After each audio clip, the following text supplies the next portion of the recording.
John visited Kayla every night for a week, sneaking past the guards who grew more numerous each day. He told her about Earth and she told him about her world. They formed a connection that went beyond words. Kayla could sense his thoughts and emotions, and gradually John began to sense hers too. It started as faint impressions, feelings that weren't his own. But by the seventh night he could hear her voice in his mind, even when she wasn't actively speaking to him. During the day, John tried to convince his fellow townspeople that the alien visitor meant no harm. He spoke to his students, to parents, to anyone who would listen. Some called him crazy. Others thought he was making things up for attention. A few listened with curious eyes, especially Lily Winters, the town librarian who had always believed there was more to the universe than what humans could see. "I think you're right, John," she told him over coffee at the town's only diner. "If they wanted to harm us, they would have done it already. Why wait?" John wanted to tell her about Kayla, about the ship's need to heal, about the peaceful mission of the Lumen. But he kept silent, afraid that sharing too much would put Kayla in danger. He had seen the military bringing in larger weapons each day, heavy artillery pointing at the peaceful ship, helicopters circling day and night, scientists arguing with military leaders in heated voices. "Did you know they brought in experts from all over the country?" Lily continued. "They say the president might declare a national emergency. Some people are saying we should strike first before they can attack." John's heart sank. He had tried to tell Kayla about the good in humanity. Now he felt ashamed of his species and their fear. Kayla had shown him visions of dozens of worlds where life had evolved differently, beings made of light or crystal or gas. All had eventually learned to cooperate with others, all except the most primitive who destroyed themselves before reaching the stars. Would humans follow that path, John? "I know that look," Lily said, leaning forward. "You know something, don't you? I just think we should try to communicate before we attack," John said carefully, not knowing how much to reveal. "The military says they've been trying radio, signals, light patterns, even mathematical equations. No response. The ship will only respond to kindness," John said before he could stop himself. "To someone who approaches without weapons or fear." Lily's eyes widened. "How do you know that?" "Just a theory." John backpedaled quickly. "But it makes sense, doesn't it? Why would an advanced species respond to threats?" That night when John visited Kayla, she seemed stronger. The silver liquid no longer covered her completely. She floated above it, her blue skin glowing with inner light. The markings on her face shifted constantly like stars rearranging themselves. Her white gold hair moved in an invisible breeze. "They are planning to cut into the ship tomorrow," she told him as soon as he entered. "They believe I am a weapon or that my ship contains weapons. They will use something they call a particle beam." "Can you leave?" John asked desperately. "Go somewhere else until your ship is fully healed. The ship cannot move yet. Another day, perhaps two. Then we would be safe, but they will not wait." John paced the room, thinking frantically. What if I talked to them? I could explain. They would not believe you. They would think you contaminated or controlled by me. They might harm you. Her voice in his mind was sad. "There must be something we can do," John insisted. "There is one possibility, but it requires your complete trust." Kayla moved closer to him, hovering just above the floor. "Do you trust me, John?" "Mason." John looked into her silver eyes without hesitation. He nodded. "Yes, I trust you." Kayla reached out her long fingers, almost touching his face. "I can create a bond between us, a true sharing of minds. It will allow me to speak through you to show them the truth of who I am. But it is permanent. Once joined, our minds will always be connected, even across the stars." John barely needed to think about it. In just a week, Kayla had shown him more wonder than he had experienced in his whole life. He had always felt different, separate from other humans. Now he understood why his mind had been waiting for hers. "I want that," he said. Kayla smiled, a strange, beautiful expression on her alien face. "Then come closer." She placed her hands on either side of his head. Her touch was cool, but pleasant, like drinking cold water on a hot day. John felt a rush of sensation, his mind expanding. 1,000 new colors appeared, colors that had no names in human language. He felt Kayla's presence, flowing into him, her thoughts, her memories, her joy at finding him, her loneliness during her long journey, her hope for what their peoples could become together. He saw her world through her eyes, crystal towers that sang in the wind, oceans that glowed at night with bioluminescent life, the two suns rising creating rainbows that split into spectrums humans could never see. And she saw his memories, his childhood lonely but full of dreams, looking at stars, his struggle to fit in with humans who never quite understood him, his kindness to students who others had given up on, his quiet life filled with books about space and possibilities. When it was done, John felt different, larger somehow, as if his consciousness had expanded beyond his body. He could feel the ship around them alive and aware.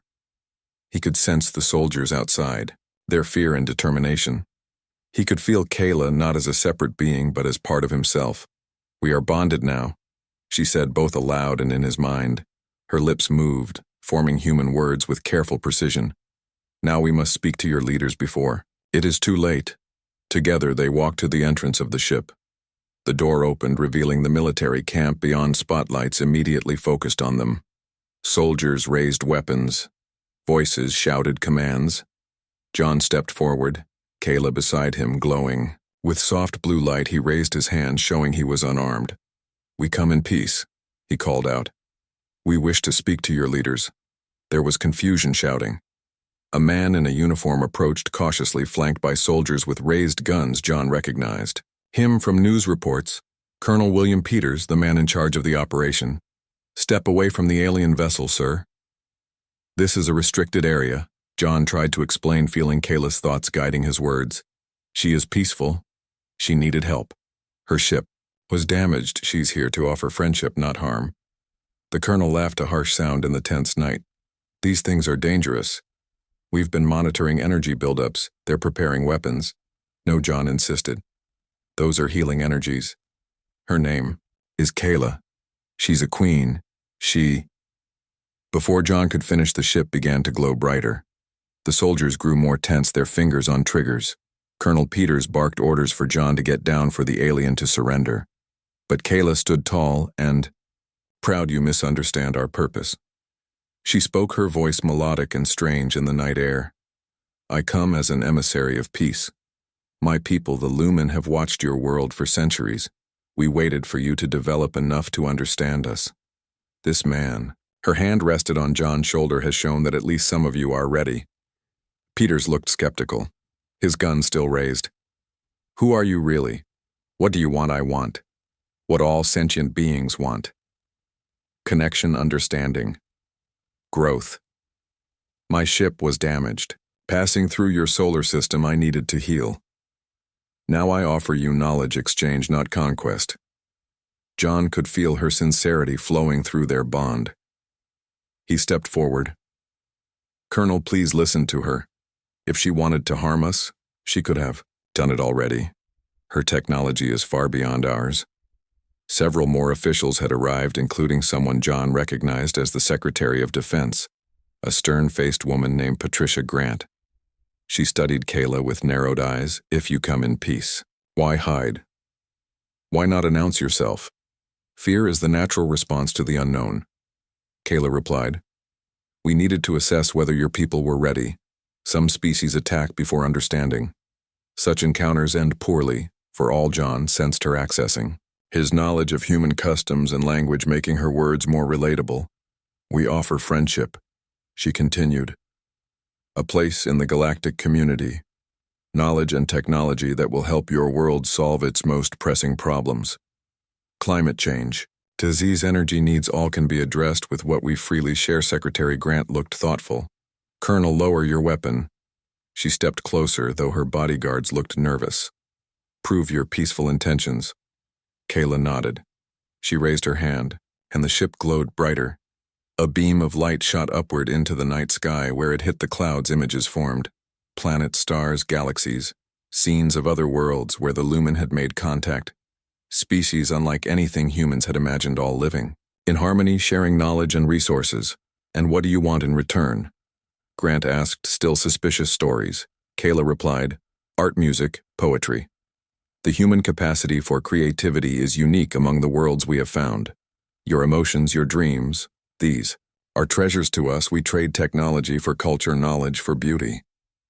The sky opened up like a mouth ready to swallow the world when the alien ship first appeared above Maple Creek. The small town went crazy with fear, but not John Mason. He watched from his backyard with wonder, not terror, while others rushed to pack their cars and flee. John stood there, his eyes reflecting the strange blue glow that pulsed from the massive vessel. John worked as a teacher at the local high school. His students called him weird for his love of space stuff. They laughed when he talked about possible life beyond Earth. Now, as everyone ran away, he stepped forward. Something inside told him this was important. This moment would change everything. The ship was beautiful, like nothing humans had ever built.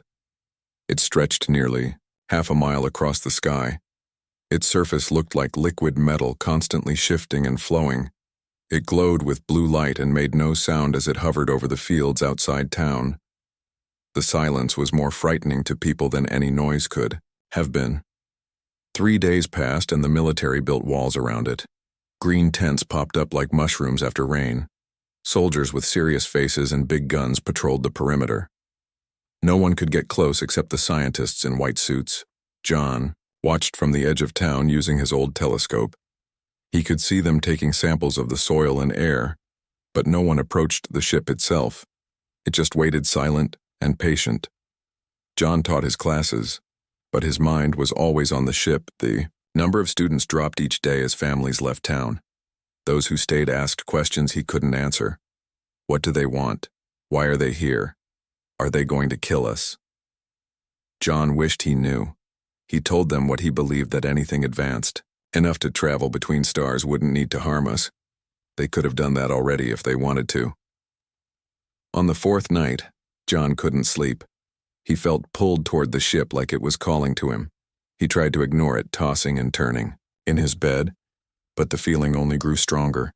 Without thinking, he got dressed and got in his truck. He drove to the edge of the military zone, parking behind an abandoned gas station.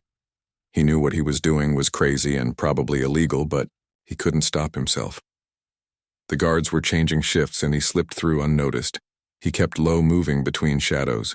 His heart pounded so hard he was sure someone would hear it, but no one stopped him. The ship seemed bigger up close. It hummed with energy that made the hair on his arms stand up. The ship seemed to know he was coming. Just as John approached what looked like a smooth wall with no openings, a section of it rippled like water. A door opened in its side with a soft hiss. Light spilled out. Not harsh like spotlights, but gentle like dawn. John hesitated for only a second, then stepped inside. His heart beat fast, but he wasn't scared, not really. He felt like he was meant to be here. Inside, the walls glowed with soft purple light. The air smelled sweet like flowers after rain, but also something else, something not from Earth. The floor was warm beneath his feet and seemed to pulse slightly with each step, as if the ship was alive. John walked down a long, curving hall that seemed to go on forever. There were no doors, no rooms, just the hall leading deeper. After walking for what felt like hours, but was probably only minutes, John reached a round room. In the center was a pool of silver liquid that moved on its own, forming shapes that rose and fell. The ceiling above it sparkled like stars on a clear night. The walls here pulsed faster, as if excited or alarmed at his presence. Floating in the liquid was a woman, but she wasn't human. Her skin was pale blue and she had markings like stars across her face. Her hair moved like it was underwater, even though there was no water floating around her head in tendrils of white gold. Her eyes were closed and tubes connected her to the ceiling, pulsing with blue light that matched the outside of the ship. John could tell she was hurt or sick. The machines around her beeped slowly. Different colored lights flashing in patterns he didn't understand. He had no idea what to do. But he felt sorry for her alone. In this strange place, he stepped closer to the edge of the pool. The liquid rippled as if greeting him. He reached out and touched her hand, half expecting to be shocked or burned. Her skin was cool and smooth like polished stone. Her eyes opened. They were silver with no pupils, just pools of liquid metal. She looked at John with surprise. Her lips didn't move, but he heard her voice in his head clear as if she had spoken aloud. You came. The others only watch and fear. But you came. John jumped back, startled, but then stepped forward again. Are you hurt? Can I help you? He asked, feeling foolish. What could he possibly do to help an alien being with technology? Centuries beyond human understanding. My ship was damaged. I cannot leave until it heals. I am Kayla, Queen of the Lumen. Her voice in his mind was musical, with strange echoes as if many voices spoke as one. My name is John. I'm a teacher here. Well, not here, but in town. John felt stupid but continued. Are there others like you on the ship? I'm alone. My people travel in small groups. I was separated during a solar storm. The ship protects me as I protect it. We are bonded. How long have you been traveling? John asked 1,000 questions, filling his mind. Time moves differently between stars. I have seen worlds you cannot imagine, places where the sky burns green and oceans float above the land. I search for those who are ready. Ready for what? To join the greater community. To share knowledge. To grow beyond your world. John stayed for hours, talking with Kayla, learning about her world Lumen, a planet of crystal cities and 2 suns. Her people traveled the stars looking for others to share knowledge with, not to conquer. They were ancient compared to humans with technology that seemed like magic, but Kayla explained it all as simply science they had not yet discovered. When the first light of dawn appeared, John knew he had to leave. I'm sorry, I have to go. People will notice him missing. I teach classes. You will return. Her words were not a question, yes. John promised I will come back tonight. As he turned to leave, Kayla spoke again in his mind. You should know your military leaders plan to cut open my ship. They fear what they do not understand. They will hurt both me and themselves. If they try, John froze. Can I stop them? Bring them to talk, not to threaten. My purpose is peaceful, but my ship will defend me if attacked. It cannot tell the difference between curious and dangerous. He'll try, John promised, not sure how he, a simple teacher, could influence the military, but knowing he had to try. That night, John returned, avoiding the guards again, who seemed less vigilant. Now Kayla was waiting. The silver liquid seemed brighter, her color better. She explained that the pool was healing, both her and her ship. They were connected in ways humans couldn't understand. The ship was partly alive, grown, not built. It shared her pain and her joy. She showed John images of her world, projecting them into his mind. Her people, tall and graceful, with their star-marked skin, lived in harmony with their environment. They had faced destruction centuries ago and learned to cherish all life. They explored not to conquer, but to find others who shared their vision of peace. John was fascinated. He told her about Earth, its beauty and its problems. The wars, the environmental damage, the fear of those who were different.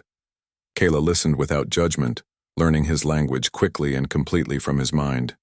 She asked questions about music, art, and love, curious about human emotions, which were both simpler and more complex than her own.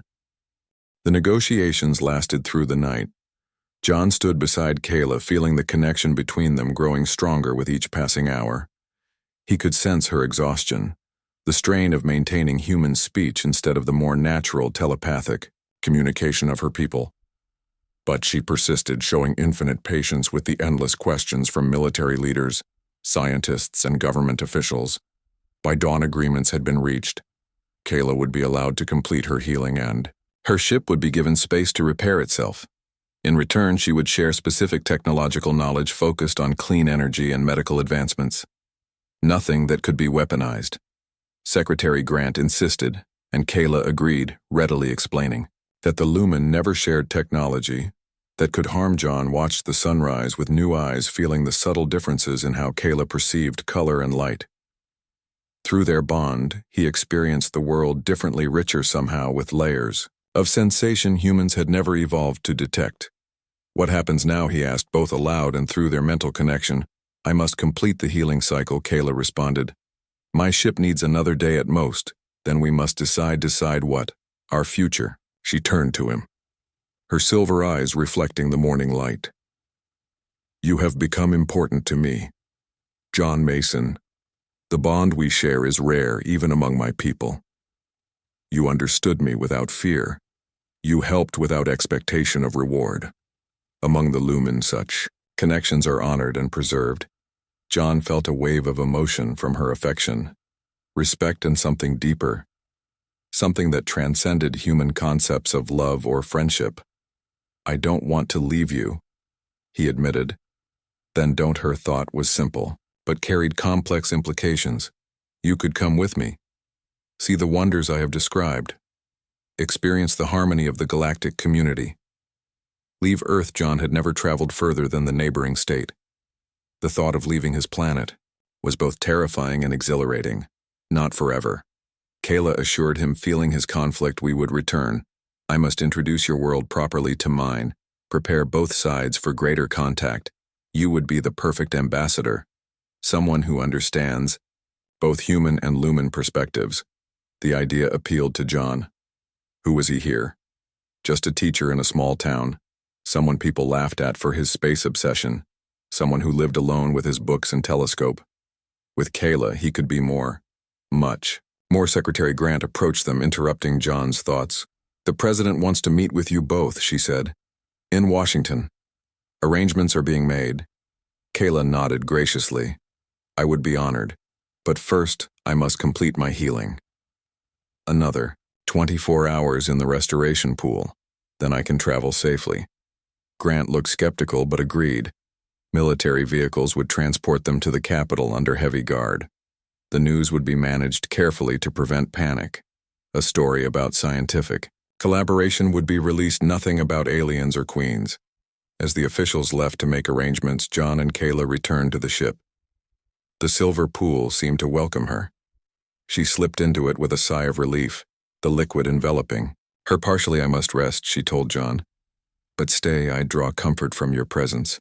John sat beside the pool, watching as Kayla floated.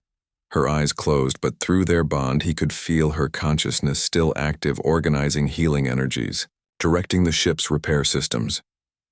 It was fascinating to experience the process, feeling how the Lumen technology worked, with living materials and energy fields rather than mechanical parts.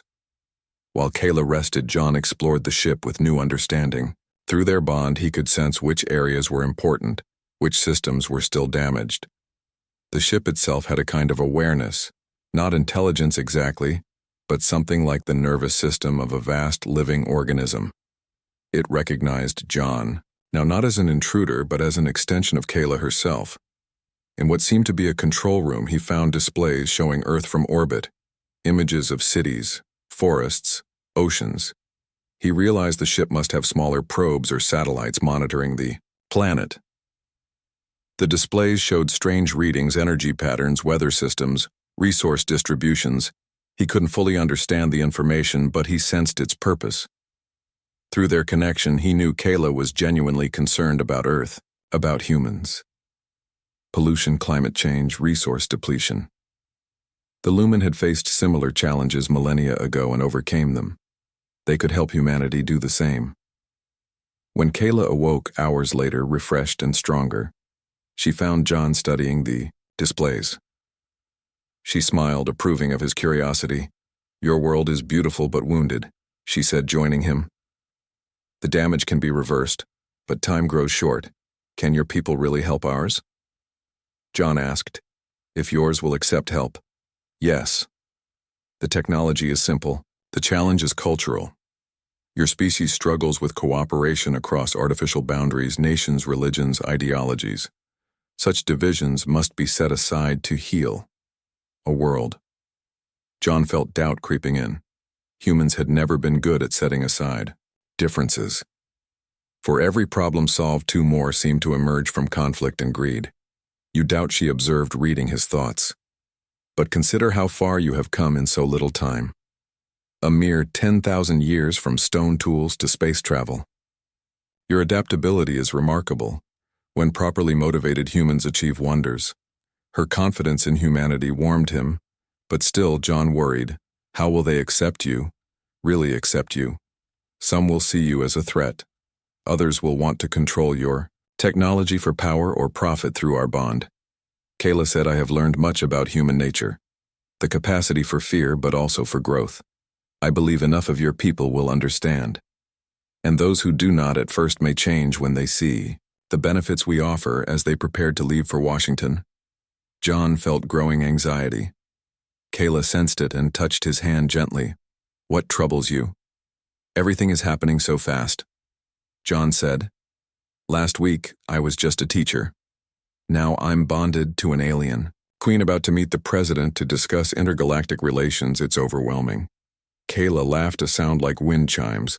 Life changes in moments of decision. You chose to approach my ship when others fled. You chose to help me when others would study or fear me. Each choice opened new possibilities. That is the nature of existence. He smiled, feeling her wisdom flow through him. But there was more to his anxiety than just the pace of change. What about us? He asked finally. What happens to this bond when you return to your people? The bond is permanent, Kayla said. It cannot be broken by distance or time, but its nature can evolve. We can be apart yet connected, always aware of each other across any distance. And if I went with you, what would I be to your people? My chosen one. She said simply, the one whose mind complements my own. In your terms, perhaps husband or partner, though those words are inadequate. Our bond transcends such categories. Husband, John hadn't considered that implication, though now that she mentioned it, the bond did feel like a marriage of minds, a joining more intimate than any human relationship. Does that frighten you? She asked, sensing his surprise.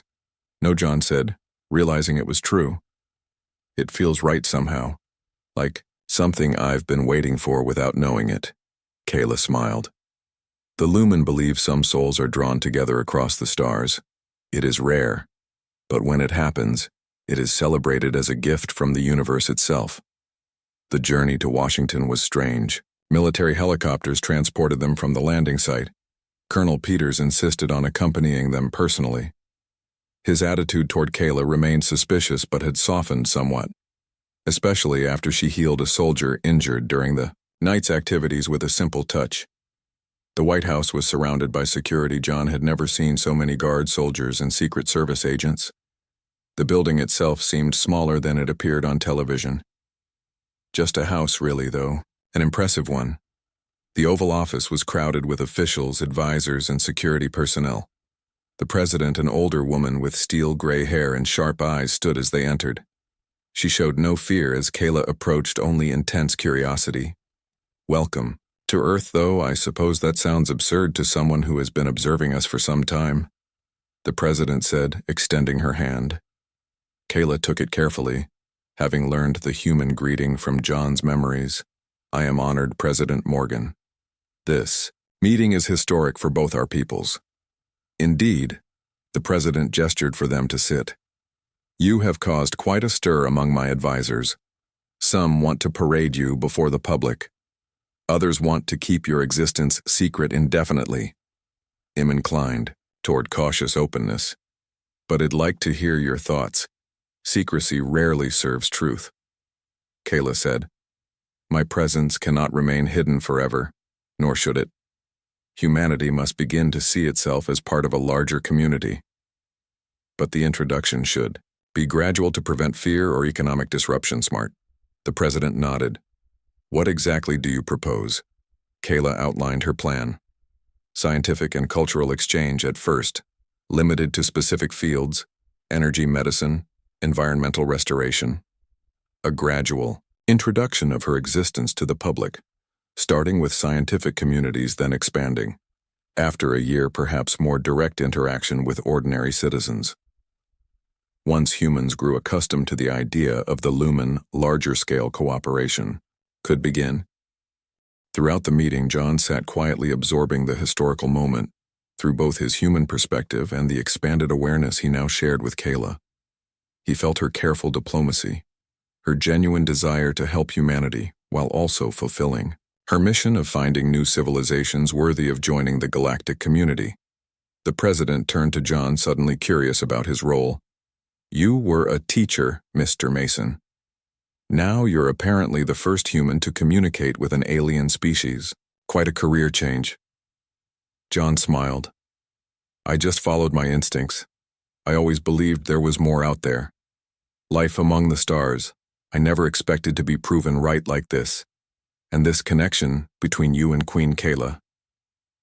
The president pressed. Secretary, Grant mentioned some kind of telepathic bond. We are joined mentally, Kayla explained. It is a sacred connection among my people. A sharing of consciousness. It allows us to understand each other completely across the barriers of different evolution and language. Is it permanent? The president asked, looking concerned. Yes. Kayla said simply, we are now one in two bodies. Our thoughts and feelings flow between us, though each maintains individual identity. The president looked troubled. This raises questions about your loyalties, Mr. Mason. Can you serve as a representative of Earth while sharing consciousness with the Queen of another world? Before John could answer, Kayla spoke, her voice gentle but firm. John Mason has not lost his humanity through our bond. He has gained perspective. No one could better represent Earth than one who understands both worlds. He loves his planet and his species. Our bond does not change that. It enhances his ability to serve as bridge between our peoples. The president studied them both for a long moment, then nodded. Very well. For now we proceed with your proposal. Queen Kayla. A scientific and cultural exchange limited in scope while we prepare the public. You and Mr. Mason will work with a team of our experts to determine which technologies can be safely shared. As they left the Oval Office, John felt relief wash over him. He had worried the government might separate them, study them, or worse. But it seemed the president's pragmatism had won out. The potential benefits of peaceful contact with an advanced civilization outweighed the risks. The next weeks passed in a blur of meetings, presentations, and demonstrations. Kayla shared basic lumen technology for clean energy generation using principles that human physicists had barely begun to theorize. She helped medical researchers develop treatments for several previously incurable diseases, all without advanced equipment, using only materials available on Earth, guided by her vast knowledge. John served as her interpreter, explaining complex concepts in terms humans could understand. His background as a teacher proved invaluable as he broke down alien ideas into digestible lessons. He found himself enjoying the role more than he had expected. The joy of watching brilliant minds grasp new concepts was familiar from his teaching days, but magnified 1,000 times by the importance of what was being shared. Through it all, their bond deepened. John could now access Kayla's memories with nearly the same clarity as his own. He saw the crystal cities of lumen worlds where light itself was shaped into architecture. He experienced the sensation of traveling faster than light, the strange non-space between stars. He felt the ancient history of her people, their growth from fear and competition to harmony and exploration. In turn, Kayla experienced human emotions with new intensity. Through John, she understood the complex mix of fear, excitement, hope, and skepticism that humans felt about her presence. She learned human humor, appreciating jokes and wordplay that had previously seemed bizarre. She developed a taste for human food, especially sweet things which the lumen had no equivalent for. Ice cream became her particular favorite. 3 months after first contact, the president announced Kayla's presence to the world. The news was carefully managed, presenting her as an ambassador from an advanced civilization interested in peaceful exchange. The public response was mixed, but largely positive. Curiosity outweighed fear, especially after the first lumen technologies began improving human lives. Cheap, clean energy, treatments for cancer and Alzheimer's, restoration of damaged ecosystems. John and Kayla traveled the world, meeting with scientists, leaders, and ordinary people. Everywhere they went, crowds gathered to see the alien queen and her human partner. The story of how they met, how John had approached the ship without fear, became a global sensation. School children wrote essays about it, filmmakers created documentaries and dramatizations, but not everyone welcomed the alien visitor. Religious extremists called Kayla a demon or false prophet. Conspiracy theorists claimed she was the vanguard of an invasion. Corporate interests worried about technologies that might disrupt profitable industries. Political leaders in some nations refused to meet with her, claiming the whole thing was an American plot. Despite the challenges, their work continued. Slowly, the world adapted to the reality of alien contact. The United Nations created a special committee for extraterrestrial relations. Universities established departments of xenology. Companies developed applications for lumen-inspired technology. John barely recognized his life now. From a small-town teacher to an interplanetary diplomat, he had apartments in New York, Washington, D.C., and Geneva. Though he rarely spent time in any of them, his days were filled with meetings, public appearances, and work with scientists. His nights with Kayla, exploring their bond, learning more about each other. Their relationship defied human categories. It was deeper than friendship, more equal than marriage, more comprehensive than any human connection. One evening, as they watched the sunset from the balcony of their Geneva apartment, Kayla turned to him. "I must return soon. My people await news of Earth. They must prepare for formal contact." John had known this was coming, but still felt a pang of anxiety. "Will you come back? Of course. But there is a decision you must make." Kayla took his hands in hers. "Come with me. See my world. Meet my people. Experience the wonders I have shown you in memories. Leave Earth." John looked out at the lake, the mountains beyond. The only home he had ever known, not forever. Kayla assured him months, perhaps a year. Then we would return together. You would be the first human to travel beyond your solar system, the first to meet other intelligent species. The knowledge you would gain could be shared with your people. It was tempting. Beyond tempting. It was everything he had ever dreamed of. But fears still nagged at him. What if something happened to him in space? What if Earth needed him while he was gone? We would maintain communication, Kayla said, reading his concerns. Distance means little to Lumen technology, and Earth has many capable representatives now. The teams we have trained understand our ways, our intentions. When would we leave? John asked, realizing his decision was already made. When the moon is full, Kayla said, smiling at the human time frame she had adopted. 2 weeks. The ship is fully repaired now. More than repaired, enhanced. It awaits our return. That night, John called Lily, his friend from Maple Creek, who had become one of the lead cultural specialists on the Lumen contact team. "I'm going with her," John said after explaining Kayla's return plans. "I knew you would." Lily replied, "I saw it in your face that first day, when you tried to convince everyone she meant no harm. You belong with her, John, in a way none of us can fully understand. Will you be all right handling things here? The cultural exchange program still needs supervision." "Well, manage," Lily assured him. Then her voice grew serious. "You'll be making history, John, the first human to leave the solar system. I can't imagine what that will be like." "Neither can I," he admitted. "But through our bond, I have some sense of it. It's both terrifying and wonderful, like nothing I could have imagined." The preparations moved quickly. A farewell ceremony was planned at the United Nations. The president would speak, as would John and Kayla. His few possessions were packed. Books, photos, a few mementos of Earth to take to the stars. Blood samples, tissue samples, and medical scans were taken in case of unforeseen issues with long-term space travel. Though Kayla assured everyone the ship would protect him as it protected her.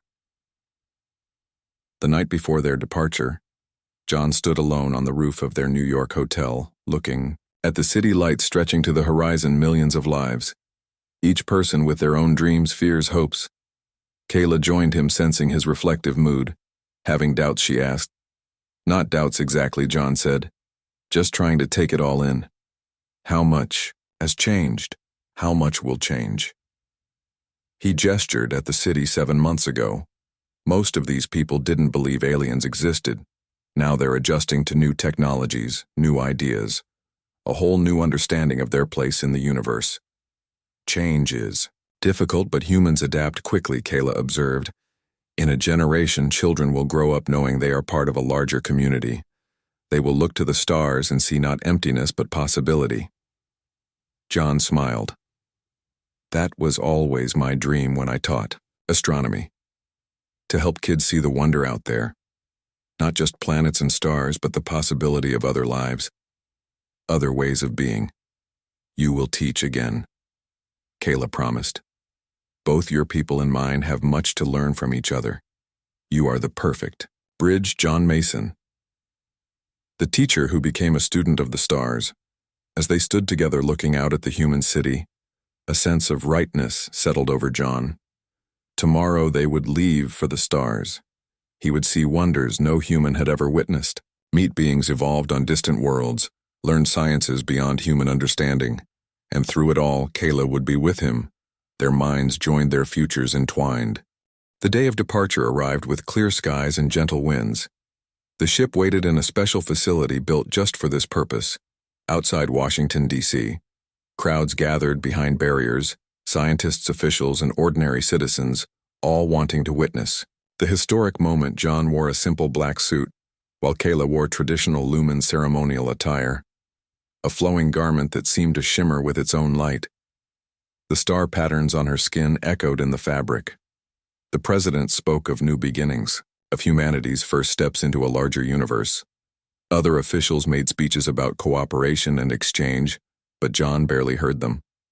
His focus was on what lay ahead, the journey to Kayla's homeworld, the wonders he would witness, the responsibilities he would bear as Earth's first ambassador to the stars. When it was his turn to speak, he kept his words simple. I go not as a conqueror or explorer, but as a student. I will learn all I can about the universe beyond our world, so that I may return and share that knowledge. In doing so, I hope to help build a bridge between Earth and the stars, a bridge of understanding and cooperation. Kayla spoke last, her melodic voice carrying across the hushed crowd. 7 months ago, I came to your world by accident, a damaged ship, a queen far from home. What seemed misfortune was perhaps destiny, for here I found not only help but understanding, not only allies but friends. She turned to look at John, and in one remarkable human, I found a kindred spirit, one whose mind complements my own in ways I could never have imagined. Our bond represents the potential between our peoples, different yet compatible, separate yet stronger together as they walked toward the ship. John felt a strange mixture of emotions, excitement for what lay ahead, sadness for what he left behind, his students, his few friends, the simple life he had known, but strongest of all was the feeling of rightness. This was his path. This had always been his path. Inside, the ship preparations were made for departure. The vessel looked different now. Healed and enhanced, its corridors glowed with brighter light. The central chamber where he had first found Kayla had transformed from a healing pool to a control center. The silver liquid now flowed through channels in the walls and floor, pulsing with energy and life. Are you ready? Kayla asked, both aloud and through their bond. As ready as I can be, John replied. The magnitude of what they were about to do hit him fully. We're really doing this. Leaving Earth. Going to another star system. Kayla smiled, feeling his nervous excitement. Through our bond, you already know what to expect, but experiencing it directly will be different. The journey itself will take what you would measure as 3 weeks, though time flows differently in slipspace. You may find it disorienting at first. What should I expect? First, we will rise beyond your atmosphere, then accelerate to near light speed. After that, the ship will create a slipspace corridor, a shortcut through the fabric of reality. You will see strange lights, colors that have no names in human language. You may experience memories that are not your own ancestral memories of my people. The ship will protect you physically, but mentally, you must remain open to the experience. It sounds intense. It is. But also beautiful. I will be with you every moment. The ship's systems hummed to life. The walls pulsed faster with flowing light. John felt the vessel respond to Kayla's thoughts, rising gently from the ground outside the view screens. He could see the crowds pointing upward, faces filled with wonder. The ship ascended faster and faster. The blue sky darkened. Earth curved below them. The stars came out even in daylight. And then they were in space.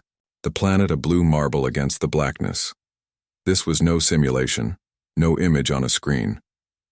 John floated beside Kayla, looking at his homeworld with new eyes. Through their bond, he felt her appreciation for Earth's beauty. The oceans, the clouds, the delicate atmosphere that made all life possible. It is a jewel, she said, worthy of protection, worthy of its place in the galactic community. The ship accelerated, stars blurring around them. Earth shrank to a point and vanished. The sun became just another star. Then that too faded as they moved faster than light itself could travel. The slip-space transition was unlike anything John could have imagined. Colors erupted around the ship, impossible colors that his human eyes should not have been able to process. But through his bond with Kayla, his perception expanded. He saw the universe as the lumens saw it. Layers of reality, energy patterns, connections between all living things. He experienced memories not his own. Ancient lumen sailing crystal, ships on the methane seas of their homeworld. The first faster-than-light journey. The discovery of other intelligent species. The great gathering of civilizations that formed the foundation of the galactic community. He felt the collective wisdom of Kayla's ancestors flowing through him, filling gaps in his understanding, helping him prepare for what was to come. Time lost meaning in slipspace. Days might have passed, or hours John couldn't tell. He and Kayla explored the ship together. She taught him the basics of its operation, though most functions responded directly to her thoughts. The vessel was partly biological, partly technological grown, rather than built, using principles that blended the line between life and machine. They spoke of what awaited them on Lumen. The reception he would receive as the first human to visit another world. The responsibilities he would bear. The ceremonies that would formally recognize their bond. "Will your people accept me?" John asked during a quiet moment. "As I am, human limited compared to you." Kayla touched his face gently. "They will see what I see. A mind of great curiosity and compassion, a spirit worthy of respect. The lumen value difference, John. We do not seek sameness but harmony of diverse parts. You will be welcomed, not despite your humanity, but because of it." The journey continued, strange and wonderful. Through the bond, John learned more about lumen culture, history, philosophy. He absorbed knowledge that would have taken years to learn. Through normal means, Kayla in turn explored human history and culture through his memories, and the books he had brought, books which she read in minutes, absorbing their contents directly. Finally, the ship alerted them that they were approaching their destination. The slipspace corridor collapsed around them, normal space returning with a flash of light. John looked out at an unfamiliar star system. 3 planets orbited a binary star pair, one blue, one orange. The closest planet glowed with city lights visible even from space. "Kayla's homeworld, it's beautiful," John whispered. The ship descended through the atmosphere of lumen, revealing crystal spires that caught the light of the twin suns, fracturing it into rainbows. Floating platforms drifted between the towers. Gardens grew vertically up the sides of buildings. Water flowed in carefully designed channels, creating music as it fell. Other ships similar to Kayla's, but in different sizes and configurations, moved through the sky in elegant patterns. They landed on a circular platform at the center of the largest city. A gathering awaited them. Tall, blue-skinned figures with the same star patterns as Kayla. Though each unique in their specific arrangement, John felt momentary anxiety, but Kayla's reassurance flowed through their bond. The first to approach was an elder lumen, his skin a deeper blue, his star patterns more complex and numerous. He spoke in the lumen language, musical tones that John understood through the bond. "Welcome home, Kayla, Queen Explorer. You return with great news and greater wonder." Kayla bowed respectfully. "Elder Myron, I present John Mason of Earth, first of his kind to journey beyond his system. He is my chosen one, bonded in mind and spirit." The elder turned silver eyes to John, studying him with obvious curiosity. John felt a gentle probe at the edges of his consciousness, not invasive, but questioning. He opened his mind, allowing the elder to sense his thoughts, his intentions. Remarkable, the elder said, switching to perfect English out of courtesy. Your mind is both familiar and strange. It holds great potential. Your species is younger than most we encounter, but perhaps more adaptable because of it. Thank you, John replied, bowing as Kayla had done. I come seeking understanding and offering the same a celebration, followed unlike anything John could have imagined.